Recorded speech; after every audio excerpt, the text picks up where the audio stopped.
Friday was a good student. He was clever and he was improving quickly. Soon he could say some words like an Englishman. Of course, not all the words. But the words which he said correctly made me very happy. I saw that Friday very often repeated aloud what I said. I think that it also helped him to learn so fast. I thought, learning a language is quite easy. You only need to copy what you hear, and if you don't understand something, you need a picture of it. Then you need a lot of practice. This is the best system. Friday's progress was fast. He was able to talk more and more every day. In a couple of months, we could have a basic, simple conversation. Friday liked my tools. They were very interesting for him. He especially liked the telescope. He borrowed the telescope very often. He went to one of the hills, and he watched everything around. Once I asked him about his people and how he became a prisoner. He told me that they ate human meat like their opponents. In fact, in the past, he did a ritual on the other side of my island. He was probably one of the cannibals who I saw a long time ago. He told me about the sea and the currents in the sea. Thanks to Friday, I learned about the history, culture, and traditions of his people. Chapter 24, Knife. I told Friday my personal story, and I described England and Europe to him. I told him about our cities, schools, ships, and traveling around the world. I told him that education was important in Europe, and that we studied from books. It was all new to him. Friday's people didn't need schools on the islands. They had all what they needed for their life. When I felt that I could trust him enough, I showed him how gunpowder worked. I taught him how to use a gun. I gave him a knife and a belt. He was happy with my presence. He said that he saw a similar knife before. I asked him to tell me more. He explained that his people saved white men from a small boat and that they still lived with them. He counted 17 Europeans who lived with his people. I thought that these men could be the sailors from the ship which came to my island some time ago. They probably saved themselves in a boat. I didn't find anybody alive when I went on board. Friday told me that they were okay. I was happy to hear that some Europeans lived not very far from my island. I started to plan how to meet the Europeans. The next day, we went on a small trip around the island. First, we went to the cross where I wanted to mark another day. "What is it?" asked Friday when we came to the cross. I explained that we have 7 days in a week. These days are Monday, Tuesday, Wednesday, Thursday, Friday, Saturday, and Sunday.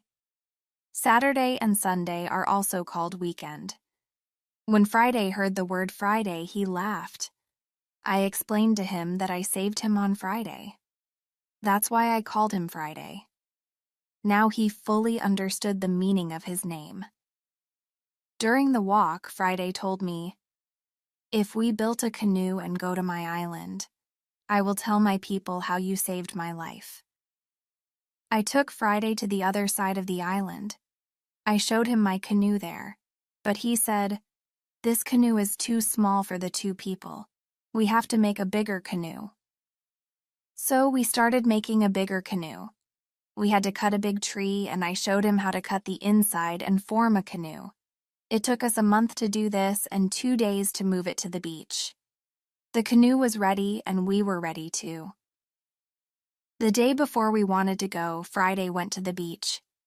He came back very quickly. He looked very scared. Before I asked him what happened, he said that there were 3 canoes on the beach. He was scared because he thought the cannibals came to find him. He said, "There is a war between 2 groups of local people. We are neighbors, but we don't like each other. We had many conflicts in the past. There was never peace. We kill each other whenever we can. When they see me, they will kill me." I told him, "Don't worry, we are strong. And maybe they didn't come for you today. We will see." We took 15 guns. We went on top of a hill. We saw 14 cannibals, 2 prisoners, and 3 canoes on the beach. They stopped close to the place where the forest was near the beach. Thanks to this, it was easier to attack the cannibals and save the prisoners. We went to them quietly through the forest. I thought about my right to kill the cannibals. I had no reason to shoot so many people who did nothing wrong to me. After some thinking, I decided only to watch and attack the cannibals only if it was necessary. Chapter 25. Father. When we were very close to the beach, we saw that the cannibals were around the fire. They started eat the first of their prisoners. The second prisoner was still alive. He wasn't one of Friday's people. He was European. The cannibals wanted to eat him too. I decided to save him if it was possible. We moved closer to the cannibals, but we were still hidden behind the trees. 12 cannibals were still around the fire, but 2 cannibals went for the white man. When I saw this, I prepared the guns and I asked Friday to do the same. Then we fired quickly at the cannibals from 6 guns. We killed 3 and seriously injured 2 of the cannibals. The rest jumped up, but they didn't know where to run. They didn't know from which direction the danger came. Some men ran to their canoes. Some cannibals stayed on the beach. We continued to shoot and we shot 3 other cannibals. After that, we took our guns and we ran to the beach. We shouted very loud. I ran to the prisoner and Friday shot the nearest cannibal. I freed the European. He said something in Spanish to me. I gave him a gun. He was weak, but he could shoot from a gun if some cannibal attacked him. The cannibals were shocked by our sudden attack. Our unusual guns scared them a lot. Only 2 cannibals tried to fight us. We shot them with our guns. Friday fought very well. He quickly killed 1 cannibal who was injured. The second injured cannibal ran into the forest. Friday ran after him and he killed him with his knife. Only 3 cannibals were able to run away. They jumped into their canoe and they started to leave. Friday shot at the cannibals, but he didn't hit them. It was dangerous to let them go because they could tell their people about us. We wanted to jump into 1 canoe and follow the cannibals. But to our surprise, we found another man on the bottom of the canoe. He was scared. He didn't see the fight. He only heard it. Ropes around his neck were very tight.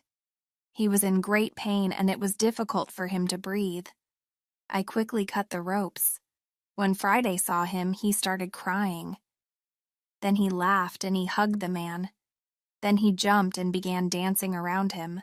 Then he cried and laughed at the same time.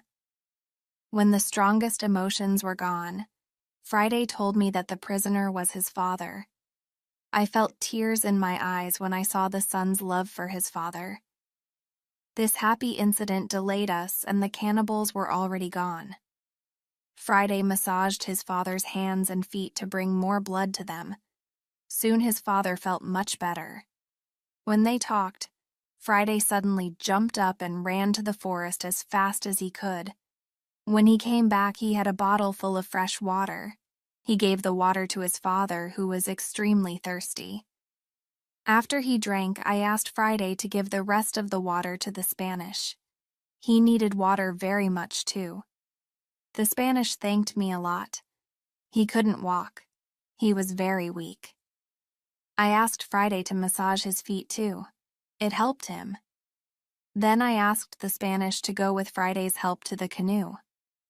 We wanted to take them to our house. However, Friday was young and strong. He had a lot of power. He just took the Spanish on his back and carried him to the canoe. Then he carefully put him inside the canoe. Chapter 26. Dinner. When the Spanish was inside the canoe, Friday jumped out of the canoe and he pushed it along the beach. We soon reached the place where I saved Friday. Friday helped our new guests out of the canoe, but they weren't able to walk.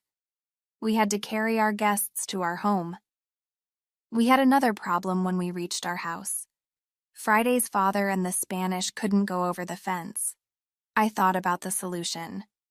I wanted to pull them over the fence. But then I realized that the cannibals were already gone. We could stay outside the fence. We made a tent for our guests outside the fence. We prepared soft beds for them, too. When we finished this, I started cooking dinner. Friday brought some fish, and we cooked the fish quickly. We had dinner together in the tent. Friday translated for me because the Spanish could speak Friday's language. I asked Friday to go back to the beach after the dinner. He brought back the weapons, which we left in a hurry. I also asked him to bury the bodies of the killed cannibals the next day. He did as I said. I spoke with Friday's father the next morning. I wanted to know what he thought about the cannibals. I asked, "Will they return? Will they attack us?" He said, "They will probably never attack us. The guns created a great shock. They couldn't understand how we won. I heard them shout that you and Friday were spirit sent from heaven." I still worried that the cannibals could return, but it never happened. When our guests were strong enough, I began to think about the journey by sea again. I asked the Spanish about his arrival on these islands. He said that he was on a ship which went to Havana. There were 16 Europeans on Friday's island. They were Spanish and Portuguese. He told me that the storm broke the ship near my island. They saved themselves in a boat. Now they lived with Friday's people. I asked the Spanish if they tried to make another sea journey. Of course, they wanted to go home, but they had no tools to build a ship. I showed the Spanish the tools which I had from the ship. He said that with my tools it was possible to build a ship. I thought that the Spanish and Friday's father could return to their island. They could tell other Europeans about the possibility to build a ship. Together we could go to Brazil or Havana, or maybe Europe. However, the Spanish wanted something else. He said, "It will be better if we wait for half a year. There isn't enough food for 16 other men on the island. We won't have enough food to eat when we build the ship." I agreed with him. He and Friday's father helped us expand the fences and fields. We caught more goats. We increased the number of goats to 50 animals. We collected a lot of fruit. Then we dried the fruit. We also started preparing the materials for the ship. We chose a few trees. I showed the others how to cut the trees. Then we formed them into long and thin pieces. In half a year, we had a lot of food. We had a lot of corn. We needed more baskets and pots for the corn. We saw that the Spanish was very good at making baskets. He had a great talent. His baskets were excellent. He also used a special technique to make baskets. The technique was fast and effective. He made the baskets 3 times faster than me. I asked him to teach me his skill. I wasn't as fast as him, but I was faster than before. Chapter 27. Englishmen. We put all the food in my cave. It was safe there. Then the Spanish and Friday's father could go back. They could bring the other men here. We gave them food and 4 guns in case they were attacked again. Then they took the canoe and they went away. 2 days passed since they left when something unexpected happened. I was woken up by Friday at about 6 o'clock in the morning. "Are they here?" I asked Friday. He said, "Not yet, but somebody else is here. I saw a boat." I went to the top of the nearest hill. I saw the boat. It was clear that these people weren't the friends who we expected. The boat came from a completely different direction. I could also see a ship. I knew this shape. The ship was English. I was confused. It was true that I was happy to see Englishmen after 27 years on the island. But I was also worried. The island wasn't near ways of English ships. Also, there were no storms recently. So why were they here? Maybe the men were pirates. Maybe they wanted to hide something on the island. I decided to be very careful. Friday and I stayed hidden and we watched the visitors for a while. The boat came to the beach and I counted 11 men. Soon I saw that they were all Englishmen. 3 of the men had hands tied together. The 8 other men took them to the beach. 2 prisoners were calm, but the 3rd prisoner tried to say something. He looked very scared. He asked the men in the boat for something. When Friday saw this, he turned to me and told me that Englishmen also ate people. I told him that they definitely didn't plan to eat the prisoners. I thought that they wanted to shoot them. After a while, I noticed that this wasn't their plan. The men from the boat started to explore the island. The 3 tied prisoners sat on the beach with 2 men as guards. The prisoners looked hopeless. I remembered my arrival on the island. I also felt lost first, exactly like those prisoners. Low tide came soon. The level of the sea was low. Their boat was on the sand. They couldn't move the boat. I heard them shout to each other, "We will leave with the next high tide." This gave us some hours. Friday and I stayed hidden until dark. Then I noticed that the men who stood the guard started to sleep. The 3 prisoners sat under a tree quite close to us. It looked like they were also quite far from the other sailors. We could come closer to them. When we were very close to the prisoners, I spoke quietly to them. We were still hidden behind the trees and they couldn't see us.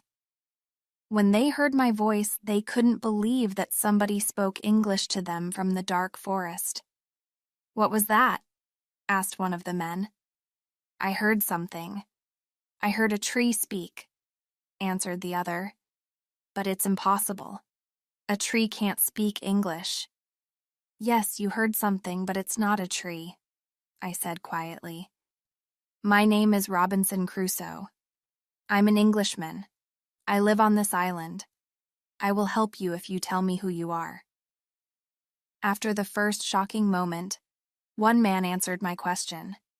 He was the captain of the ship, but some of the sailors criticized him and they started a rebellion. He, his assistant, and 1 passenger became prisoners. The other sailors wanted to leave them here to die. The captain said, "The truth is that there are only 2 dangerous sailors who control the others in the group. 80% of them are still loyal to me. If the leaders are caught, the rest will return under my control." Chapter 28. Control. I said, "I'm willing to help you, but I have one condition. I want full control over the ship if we manage to get it back." The captain and the other 2 prisoners agreed, and they gave me full control over the ship and over their lives. We freed the prisoners. Then we went back to the forest. I gave them guns and we started planning the attack. In the middle of our conversation, we noticed that the sailors who stood guard were woken up. They stood up. They shouted to 3 other men who were near to them. At that moment, we shot the guards. Then the captain spoke to the 3 other men. He told the men to be loyal to him and help him get back to the ship. They agreed, and we tied them and left them on the beach. The other 3 men who heard the shots came back. They saw that the situation changed. We were 5. We had a lot of guns. The situation was bad for them.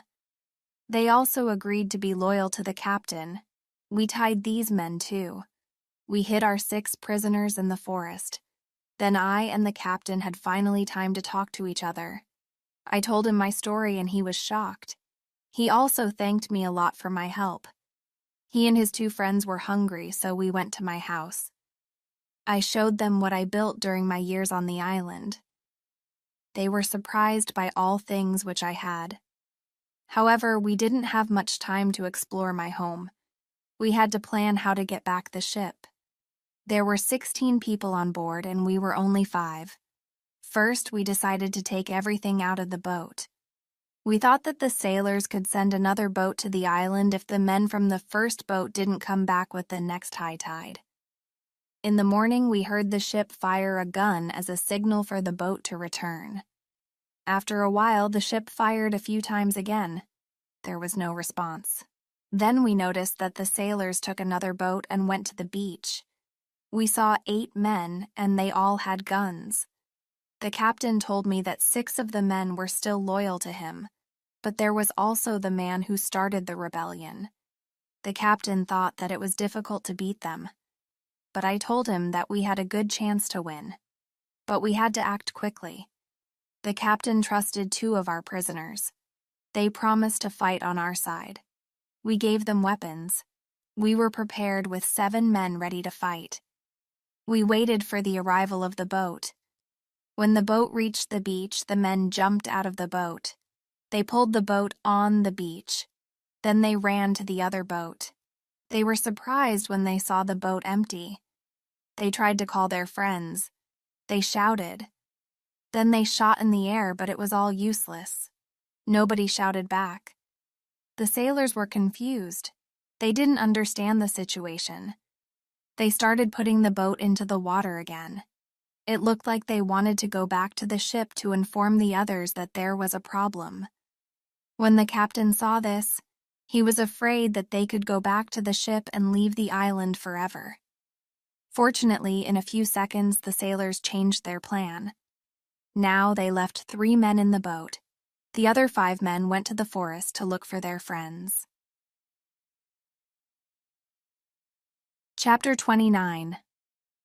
Plan. We continued watching all the actions of both groups. The 5 men in the forest sat down under a tree. They discussed what to do. They even argued a little. After a long conversation under the tree, they got up. Then they walked to the beach. They probably gave up looking for their friends. We had to do some action quickly. It was important to do something before they reached their boat. I had a plan. I told the assistant to go with Friday Moore to the center of the island and shout at the sailors. When the sailors heard this, they shouted back. Then they started going in the direction of the voice. Friday and the assistant continued shouting back. They started to take the sailors to the opposite side of the island. This strategy worked as I planned. The 5 men were soon very far from the beach. This was very good for us. We went to the 3 men in the boat. We explained the situation to them. They decided not to fight us. They became our prisoners too. After some time, Friday and the assistant returned. They went with the sailors very far from the beach. The sailors couldn't return sooner than in 2 hours. We hid and we waited for them. They were very tired when they returned. First, they went to the boat. They were surprised when they didn't find the 3 sailors. They started calling their friends, but nobody answered. The leader and 2 other men started to walk to the forest where we hid. The captain and Friday attacked them when they were close to us. The leader was killed immediately. The second man was injured. The third man ran back to the boat. Then we all went out of the forest. We ran to the boat. The captain spoke to sailors. He asked them to give up. When the sailors understood the situation, they dropped their weapons quickly. We decided to tie the prisoners, but we didn't tie all of them. The captain trusted 3 of the men. We didn't tie these 3 men. Now we were 10 men. We started to plan how to get the ship. After some discussion, we knew what to do. Friday and I stayed on the island. We had to watch the prisoners. The captain, his assistant, and the passenger took the clothes of some of the prisoners. They wanted to look like them. Then the captain and his sailors took the boat. They went to the ship. When they were near the ship, they spoke to the men on the ship. They told them that it wasn't possible to find the other men. When all of the men from the boat were on the ship, the captain showed himself and the attack began. Some sailors were injured in the battle. Only one person was shot. It was the second leader of the rebellion. When the captain had his ship again, we heard 7 shots. It was the signal that the ship is in captain's hands again. I was happy when I heard the shots. Soon the captain went back to the island. We hugged each other. He told me that the ship was now under my control. I was so happy. I started crying so much that I wasn't able to speak. It took me some time before I could stop crying. Then I was able to speak again. I spoke to the captain. I told him how happy I was. The captain ordered his men to bring a lot of food from the ship. We had a nice meal. We celebrated our victory and my departure from the island. We drank expensive wine. We ate pork, beef, and vegetable. We ate biscuits for dessert. I was very happy when I tasted this food again. The captain gave me clean clothes. I didn't wear clothes for a long time. The clothes were very light. They were a little uncomfortable first, but it was soon fine. When the party finished, we discussed what to do with the 5 prisoners who the captain didn't trust. The men were really horrible. The captain didn't want to take the men on board the ship as prisoners. They were too dangerous. I told him to discuss the situation with them. Maybe they wanted to stay on the island. It was better for them because their rebellion meant death in England. We went to the men and we explained the situation. They had to choose between a death in England and a life on the island. I thought that it was fair to let them decide. They decided to stay on the island. We put them in the cave. The cave was now the prison. I told them to wait for more orders. Chapter 30. Son. I needed some time to prepare for the journey. I had to think about what to take with me. In fact, I didn't need to take many things. I decided to take my dog, my parrot, my book, and some other small things. I also took the money, gold and silver, which I found in the ships. They were finally useful to me. I met with the prisoners again. I showed them my corn and my animals, and I told them about the island. Then I went on board the ship. We left the island on the 19th of December, 1686. It was 27 years, 2 months, and 19 days since I first stood on the island. First, we went to the island where Friday's people lived. The Spanish and Portuguese sailors were very happy when they saw us. They were happy that we had a ship. Now we didn't have to build a new ship. We could go to Europe. My dog was very happy too. When he saw one of the Spanish sailors, he ran to him very quickly. He jumped on him. He was extremely happy. The Spanish sailor was his owner. He was very happy too. He started to cry when he saw his dog.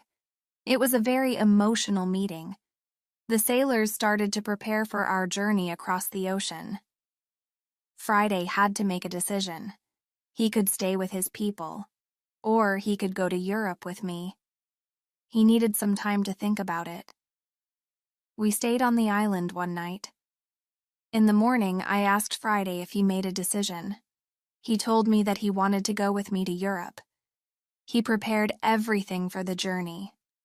We were ready to go. We started our journey. 2 months later, after a safe journey across the ocean, we arrived to London. London was the capital of England. For me, it was after 35 years. It looked like the whole world changed in that time. London was a different city. There were some new houses, streets, roads, shops, parks, and big bridge across the river. But it wasn't all. People also changed. They had different clothes.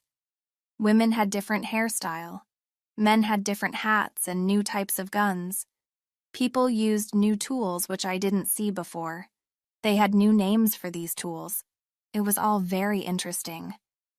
The style of music in the pubs was also different. I heard new songs. I liked this new style. I wanted to sing these new songs. From London, I returned to my town, York. My parents were both dead. I found some relatives. My sister, my uncle, and my aunt were still alive. They were happy to see me, but they thought that I was long dead. So I had no rights to family's money or land, but I could stay and live in their house. England was a big shock to Friday. Everything was so new for him. He saw so many things for the first time in his life. It was all very interesting for him. He liked this new experience. What he didn't like was the cold weather in winter. It was February.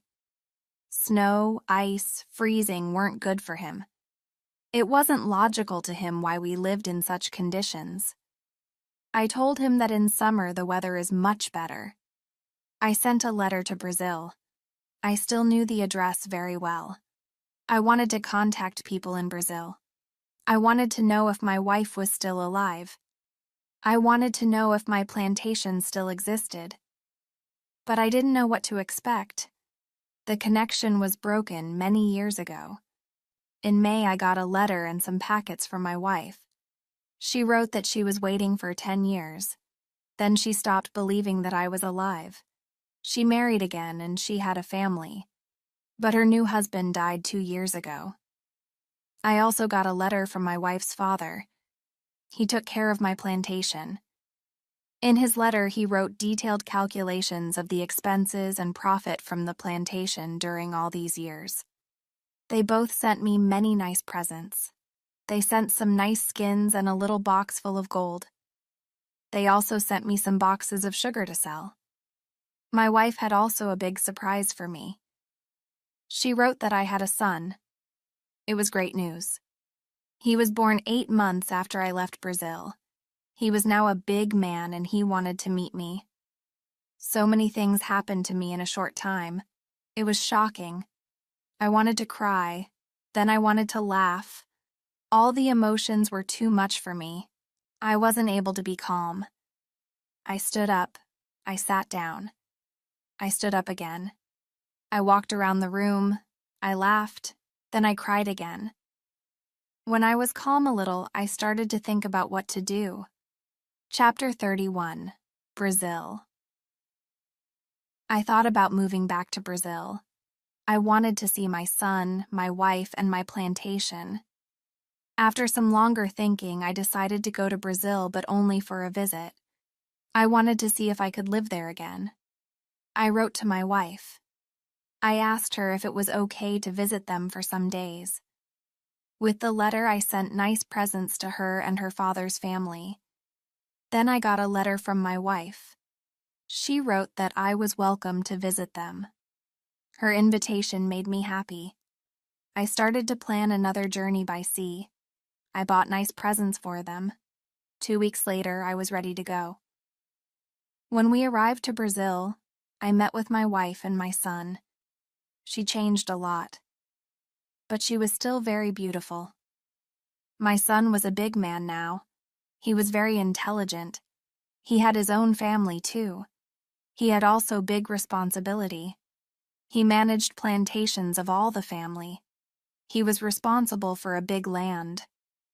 My son spoke only Portuguese and a little Spanish. My Portuguese wasn't very good after so many years. I forgot many words. I remembered only some basic phrases. But with practice, I started to remember the words fast. After 2 weeks, I could have a basic conversation on many topics. And 1 month later, I was able to speak fluently and automatically. I was very happy that I could speak with my wife and my son. We had so many things for a conversation. Soon after I arrived to Brazil, we had a big party. It was a celebration of my son's birthday and also my arrival to Brazil. Brazil also changed a lot. Many things were different from what was in my memory. Plantations were much bigger. Many people worked on the plantations. I was with my family for 3 months. I knew that I wasn't very far from my island. I started thinking about visiting the island again. I wanted to see the island for some days. Friday also wanted to see the island again. My son also wanted to go. I thought that it wasn't a good idea. I knew how dangerous the sea could be, but he wanted to see the place which he knew only from my stories. We planned our journey. 2 weeks later, we left Brazil. We went on a ship which went to Havana. We had an agreement with the captain to stop at my island on the way there. When I arrived at my island, we met with Friday's people. They now lived on the island. I asked them, "What happened to the prisoners? Did you eat them?" They told me that they didn't eat Europeans. They ate only their enemies from other islands. They told me that when they came to the island, the prisoners were dead. They probably killed each other. I wanted to stay on the island and my son, too. I asked the captain if he could pick us up on the way back. He agreed. I saw many children who ran around. It was interesting to see many people on the island where I lived alone for so many years. I saw that the people on the island were very happy. Friday was happy there too. He met a woman who he liked very much. Friday asked me what I thought about his staying on the island. He knew that I saved his life in the past. He didn't want to leave me without asking me. I agreed. I saved him, but he didn't have to stay with me all his life. It was time for Friday to start his own family. I was happy that he found a good woman. I was happy when I saw that they were in love. I respected Friday's decision to stay on the island with his woman. I walked around the island a lot. I wanted to visit all the places which I knew from my life on the island. I had some favorite places, for example, the Fruit Valley. I spent a lot of time there. I liked this place very much. My son liked the island too. He often walked around the island with me. I told him many other stories about my life here. We stayed on the island for 20 days. Then the ship from Havana came. It was time to leave. We said goodbye to Friday and his people. When we left the island, I had a strange feeling. I also felt tears in my eyes. I liked this place very much. It was my home for a long time. I thought, I will never see this place again.